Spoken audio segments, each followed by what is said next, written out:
ইসরায়েলগামী জাহাজ ধ্বংস করল ইয়েমেন। লোহিত সাগরে ফের ভয়াবহ হামলার ঘটনা ঘটিয়েছে ইয়েমেনের হুতি বিদ্রোহীরা। ইসরায়েলমুখী দুটি জাহাজ গ্রিক মালিকানাধীন ইটারনিটি সি ও লাইবেরিয়ার পতাকাবাহী ম্যাজিক সিজ আক্রমণের শিকার হয়ে এক পর্যায়ে ডুবে গেছে। হুতিদের দাবি, ইসরায়েলের বিরুদ্ধে সংহতির অংশ হিসেবে চালানো হয় এই সামরিক অভিযান। হুতির সামরিক মুখপাত্র ব্রিগেডিয়ার জেনারেল ইয়াহিয়া সারি জানান, চালকবিহীন বিস্ফোরক বোঝাই নৌযান ও ক্ষেপণাস্ত্র দিয়ে ইটারনিটি সি জাহাজে হামলা চালানো হয়। এতে জাহাজটি মারাত্মকভাবে ক্ষতিগ্রস্ত হয়ে পরবর্তী দুদিনের মাথায় পানিতে ডুবে যায়। হামলার কিছু অংশের ভিডিও ফুটেজও প্রকাশ করেছে হুতিরা, যেখানে বিস্ফোরণের মুহূর্ত নাবিকদের সরে যাওয়ার দৃশ্য দেখা যায়।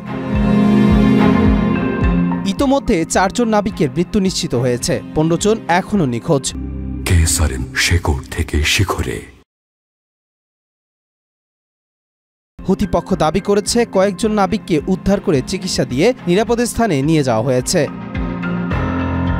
অন্যদিকে ম্যাজিক সিজ নামের আরেকটি জাহাজও হুতিদের হামলায় ডুবে যায়। এতে থাকা 19 নাবিককে পাশ দিয়ে যাওয়া অপর এক বাণিজ্যিক জাহাজ উদ্ধার করে জিবুতির উদ্দেশ্যে পাঠিয়ে দেয়।